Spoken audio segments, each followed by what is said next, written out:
Chain problems physics में one of the difficult problems में से एक मानी जाती है और आज मैं इस वीडियो में इसको सिंप्लीफाई करूंगा। आखिरी तक अगर इस वीडियो को देखोगे तो किसी भी टाइप के चेन प्रॉब्लम को आप आसानी से सॉल्व कर सकते हो। मैं हूं आनंद प्रकाश, को founder of वेदांतो and your master teacher of physics. तो हमारे सामने ये प्रॉब्लम है जिसमें दिया हुआ है कि एक chain is released from rest. मतलब अभी इनिशियली ये चेन जो है ये रेस्ट पे है और वहाँ से रिलीज़ किया गया है। जब रेस्ट पे है तो उस समय लेंथ बी, ये लेंथ बी जो है ये हैंग कर रहा है, ये नीचे की ओर हैंग कर रहा है और एल बाई बी, मतलब इसका मतलब ये हो गया कि पूरे चेन की जो लेंथ है वो कितनी है, एल है। The coefficient of static and kinetic friction between the links and horizontal surface, इसकी वैल्यू सेम ही है। मतलब ये मैक्सिमम स्टैटिक फ्रिक्शन या फिर काइनेटिक फ्रिक्शन में इसकी वैल्यू म्यू है। आपको वेलोसिटी कैलकुलेट करना है जब ये लास्ट लिंक, ये वाला जो लिंक है यहाँ पे लास्ट लिंक, ये लिंक जब टेबल को लीव करता है उस समय आपको वेलोसिटी निकालनी है। तो यूजुअली अब इस टाइप के प्रॉब्लम में, जब भी इस टाइप का कोई भी प्रॉब्लम आएगा, आपको इसको दो पार्ट्स में ब्रेक करना है। सबसे पहले तो आपको ये देखना है कि मैं मास, जब भी वेरिएबल मास है, क्योंकि आप यहाँ पे देखो अगर मैं लेंथ कम कर दूंगा तो इसका मास कम हो जाएगा, लेंथ इंक्रीज कर दूंगा तो इसका मास इंक्रीज हो जाएगा। इसका मतलब क्या है, मास लेंथ पे डिपेंड कर रहा है। अब यूनिटरी मेथड सबने स्टडी किया है कि नहीं किया है? जल्दी से कमेंट बॉक्स में बता दो, सबने यूनिटरी मेथड तो किया है। तो अब मैं बोल सकता हूं भाई कि एल लेंथ का अगर मास एम है तो एक यूनिट का मास कितना हो जाएगा?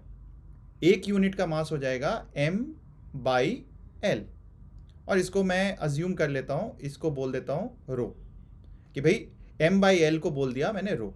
तो एक यूनिट का मास, अगर एल यूनिट का मास एम है, जैसे आप बोलते हो कि 10 रुपये में मान लो 10 रुपये में एक पेंसिल आता है, तो 1 रुपये में कितना पेंसिल आएगा? वैसे तो कुछ भी नहीं मिलेगा आपको, बट 1/10 पेंसिल आ सकता है। सिमिलरली एल लेंथ का मास एम होता है, उसी तरीके से एक यूनिट का मास जो है वो एम बाई एल हो जाएगा। और अगर मैं बी यूनिट की बात करूं जो कि हैंगिंग है, तो इसका मास कितना हो जाएगा? एम बाई एल, एक यूनिट का है तो बी मल्टीप्लाई कर देंगे तो ये आ जाएगा आपका बी यूनिट का mass, which means it will be equal to rho into B. ये आ जाएगा mass of this hanging unit. Similarly अगर L माइनस बी की बात करें तो L माइनस बी का मास कितना हो जाएगा? M बाई एल, एक यूनिट का मास, एंड L माइनस बी अगर मैं मल्टीप्लाई कर दूंगा तो ये L बाई बी यूनिट का मास आ जाएगा। And therefore I can write down rho into L by B. और रो क्या है? Rho is nothing but this, rho is equal to mass per unit length. तो अब ये सारी चीज़ों को करके let's move to the next page, और यहाँ पे will try to solve this question. अब सॉल्विंग करते वक्त न्यूटन लॉ में हमने क्या सीखा है भाई? न्यूटन लॉ में सीखा है कि अगर मैं इस पूरे सिस्टम को, चेन सिस्टम को देखूं, तो इस पूरे सिस्टम पे अगर मैं मान लो ये पूरा सिस्टम ले लेता हूं, इस सिस्टम पे दो फोर्सेस लग रहे हैं। एक है पुलिंग फोर्स जो कि नीचे की ओर लग रहा होगा, और इसको मैं बोल दूंगा पुलिंग फोर्स कितना हो जाएगा? रो, ये क्या है? Rho is the mass of this hanging unit, rho into B. तो रो बी है आपका इस यूनिट का मास मल्टीप्लाइड बाई जी। मतलब ये जो भी मास यहाँ पे था, ये मास, दिस मास एम जी, ये जो है mass into g, this is the weight of hanging unit. और ये किसको पुल कर रहा है? ये इस लेंथ को पुल कर रहा है, मतलब ये पुलिंग फोर्स है। और इसको अपोज करने वाला फोर्स कौन सा है? इसको अपोज करने वाला जो फोर्स है वो है ये जो सरफेस पे फ्रिक्शन लग रहा है, मतलब कि इतने लेंथ पे जो फ्रिक्शन लग रहा है पीछे की ओर, और वो फ्रिक्शन क्या हो गया? लिमिटिंग केस में जब ये जस्ट मूव करने वाला है उस समय मैं बोल सकता हूँ म्यू एस इंटू एन। और नॉर्मल किसके बराबर हो गया? नॉर्मल इस यूनिट का, अगर मैं इस यूनिट की बात करता हूँ, इतने लेंथ का नॉर्मल की बात कर लें, तो normal will be equal to इसका मास। इसका मास कितना है? L, rho into L minus B, ये इसका मास है इंटू जी, ये आ जाएगा एम जी। तो एन इसके बराबर है। तो मैं बोल सकता हूं कि जब ये रुका हुआ है, when it is about to move, तो नेट फोर्स, न्यूटन अंकल क्या सिखाए? दो रूल सिखाए। एक, या तो नेट फोर्स जीरो होगा या net force mass into acceleration होगा। सो इस केस में when it is about to move, तो मैं बोल सकता हूं नेट फोर्स कितना है? जीरो है। तो नेट फोर्स मैंने जीरो ले लिया। अब pulling force which is rho into B into g, ये हो गया pulling force, minus opposing force क्या है? म्यू एस जो कि म्यू दिया हुआ है into rho into L minus B into g, ये आ जाएगा. And this will be equal to 0 because this is the condition when the body is about to move. तो यहाँ से रो जी कैंसिल हो गया और आपके पास b की वैल्यू जो लेंथ है, b जो वेरिएबल लेंथ है यहाँ पे दिया हुआ है कि भाई कोई भी हो सकता है ना b, तो b को हमने म्यू के टर्म्स में निकाल लिया. So b will be equal to, you can write the answer in b also if it is given in the question, but usually I am assuming कि b अगर नहीं दिया हो, कोई भी लेंथ दिया हो कि 1/3 लेंथ है, 1/4 लेंथ है, ये अगर यहाँ पे हैंगिंग है तो आप उसको म्यू के टर्म्स में निकाल सकते हो. एंड इधर म्यू दिया होगा या बी दिया होगा, इन दोनों में से कोई भी क्वेश्चन में दिया होगा, बट यहाँ पे मैं आपको तरीका बता रहा हूँ. So now you can actually से बी, और यहाँ पे क्या है बी इस साइड ले जाएंगे तो ये आ जाएगा म्यू इंटू एल, और यहाँ पे अगर आप देखोगे माइनस माइनस प्लस हो जाएगा, इसलिए 1 प्लस म्यू.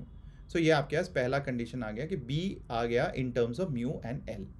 ठीक है, तो आप आंसर म्यू और एल के टर्म्स में लिख सकते हो. You can leave it in terms of b also. Now for any general x, मान लेते हैं कि जब ये हैंग कर रहा था, सपोज अब हम दूसरा केस ले लेते हैं कि भाई एक्स लेंथ पे, जब ये किसी भी एक्स लेंथ पे, जब यहाँ पे हैंगिंग लेंथ इज एक्स, ठीक है, ये जो लेंथ है ये एक्स है, तो ये कितना हो जाएगा एल माइनस एक्स हो जाएगा. Now in this particular case जब भी ये दिया हुआ है इस तरीके से, तो अभी हम क्या कर लेंगे, यहाँ पे same condition, weight will be equal to, जल्दी से बताओ मेरे साथ, रो इंटू एक्स, ये हो जाएगा मास, इंटू जी, ये वेट आ जाएगा. और फ्रिक्शन फोर्स कितना हो जाएगा इस केस में, अब ये मूव कर रहा है तो किसी भी एक्स लेंथ को हम ले लेते हैं. जब भी ये मूव कर रहा है तो कोई भी एक्स लेंथ ले लो, तो बचा हुआ लेंथ क्या हो जाएगा एल माइनस एक्स, और इसके लिए न्यूटन का लॉ लगा दो. तो भाई यहाँ पे फोर्स क्या आ जाएगा, यहाँ पे फोर्स आ जाएगा रो म्यू इंटू एन, और एन क्या था, रो इंटू एल माइनस एक्स. अब ये एल माइनस एक्स लेंथ हो गई यहाँ से यहाँ तक, तो मैं लिख सकता हूँ rho into L minus x, N कितना है, rho L minus x into g, तो ये लिख दिया. अब नेक्स्ट पेज पे चलते हैं. सो हमें ये दिखा कि भाई पुलिंग फोर्स, इस समय पुलिंग फोर्स जब भी ये मूव कर रहा है तो पुलिंग फोर्स कितना है, pulling force is equal to rho into g into x. And इसको अपोज कौन कर रहा है, फोर्स, अपोजिंग फोर्स जो है, पूरे हम किसकी बात कर रहे हैं, चेन पे बात कर रहे हैं. तो opposing force is the friction force, and friction जो है वो काइनेटिक फ्रिक्शन लगेगा इस समय जब मूव कर रहा है. सो म्यू के, और म्यू के म्यू दिया हुआ सेम है, into N, N is equal to rho L minus x into g, ये आ जाएगा अपोजिंग फोर्स. और आपको पता है एक्सेलरेशन क्या होता है, एक्सेलरेशन होता है pulling force which is rho g x minus the opposing force which is mu rho L minus x into g. और जो बच्चों को ये नया लग रहा होगा pulling force minus opposing force, please watch my previous video of Newton laws of motion. उसमें मैंने काफ़ी डिटेल में ये एकदम आसानी से करने का तरीका सिखाया है कि आपको हर बार फ्री बॉडी डायग्राम और हर बार वो सब लिखने की ज़रूरत, इक्वेशंस लिखने की ज़रूरत नहीं. सिंपली न्यूटन अंकल बोल के गए हैं net force is equal to mass into acceleration, and acceleration is equal to net force upon total mass. Net force क्या हो गया, pulling force minus opposing force upon total mass. Total mass क्या हो जाएगा, rho into L, mass, weight नहीं बात कर रहे हैं. टोटल लेंथ एल है और मास पर यूनिट लेंथ क्या है, रो है, तो ऑब्वियसली टोटल मास हो जाएगा रो इंटू एल. तो ये एक्सेलरेशन आ जाएगा. यहाँ से क्या कैंसिल हो गया, देखो रो नहीं दिया हुआ है बट रो कैंसिल हो गया, and therefore acceleration is equal to g into x minus mu g into L minus x upon L, ये आ गया. अब एक्सेलरेशन, अब देखो ये किसका है, ये फंक्शन जो है acceleration is a function of, मैं लिख सकता हूँ एक्सेलरेशन किसका फंक्शन हो गया, डिस्प्लेसमेंट का फंक्शन हो गया. तो एक्सेलरेशन को मैं चेंज कर दूंगा, एंड एक्सेलरेशन को मैं ऐसे लिख सकता हूँ v into d v by d x, यही रूल है, v d v by d x मैं लिख सकता हूँ. And this will be equal to, ये जो भी फंक्शन ऑफ x है इसके आगे तो आप आसानी से calculate mu G L minus x upon L, और इसके आगे आप आसानी से कैलकुलेट कर सकते हो. क्या है, मैं dx को इधर मल्टीप्लाई कर दूंगा, so I will get v into d v कहाँ से कहाँ तक, इनिशियल वेलोसिटी 0, और जब ये गिर रहा होगा उस समय जब फाइनली लेंथ l आ जाएगा तो वेलोसिटी v हो जाएगा, एंड देयरफॉर 0 to v। और लेंथ कहाँ से कहाँ तक जाएगी, x कहाँ से कहाँ तक जाएगा, पहले b था और उसके बाद वो पूरी लेंथ l हो जाएगी, and therefore it will go from b to l and it will be equal to gx dx। मैं अलग अलग लिख लेता हूँ, b to l mu into G L minus x into d x. ये आ गया। एंड नाउ विल सॉल्व, ये आ जाएगा इस साइड पे, लेफ्ट हैंड साइड पे वी स्क्वायर बाई 2। अब आप सॉल्व कर लोगे because this is something which you should do more often rather than depending on the teacher. तो यहाँ पे क्या हो जाएगा, जी हम बाहर ले लेंगे, एक्स स्क्वायर बाई 2 आ जाएगा। एक्स स्क्वायर बाई 2 में लिमिट क्या लगेगा, x square by 2। Now limit is from b to L minus यहाँ पे म्यू और जी बाहर आ जाएगा, और यहाँ लिमिट क्या आ जाएगा, limit l minus x into d x आ जाएगा। So it will be equal to l into x, l constant है तो डी एक्स यहाँ पे करेंगे तो एल एक्स आ जाएगा, और एक्स क्या हो जाएगा, यहाँ पे लिमिट लगा देंगे तो एल माइनस बी आ जाएगा, और माइनस माइनस फिर से प्लस हो गया तो यहाँ पे हमारे पास आ जाएगा म्यू जी, और यहाँ पे अब आ जाएगा मेरे पास x square by 2, and x square by 2 फिर से हम लिमिट लगा देंगे x square by 2, and limit is b to l. तो अब यहाँ से आप वेलोसिटी निकाल सकते हो। This is simple integration. I will not try to solve and take much of your time. You should solve it on your own. Velocity should come as a function of b को आप replace कर सकते हो। मैंने b पहले ही निकाल लिया था। b हमारा क्या था, mu into L upon 1 plus mu. तो आप इसको सब्स्टिट्यूट कर देना यहाँ पे, and x square by 2 x square by 2 आप कॉमन ले सकते हो यहाँ पे। तो usually you will get g common, यहाँ से क्या आ जाएगा 1 प्लस म्यू, और ये आ जाएगा आपके पास l square minus b square upon 2। तो ये आ जाएगा यहाँ पे लिमिट, और यहाँ आ जाएगा आपके पास, ये ऑलरेडी लिमिट लगा चुके हो, यहाँ पे आ जाएगा mu into g into L minus B, और दोनों में वैल्यू सब्स्टिट्यूट कर दो ताकि एल के टर्म्स में और म्यू के टर्म्स में सारे आंसर्स आ जाएं। So you should do it and you will get your desired answer of velocity. तो अब यहाँ पे आसानी से आप डिजायर्ड आंसर ऑफ वेलोसिटी निकाल सकते हो, which will be under root of something something something. आप मुझे कमेंट बॉक्स में बताओ कि एग्जैक्टली आपका आंसर क्या आया है, so that I will confirm whether it is correct और wrong. So this is how you have solving. तो आप देखो आपने क्या किया, you could have done into 2 parts also.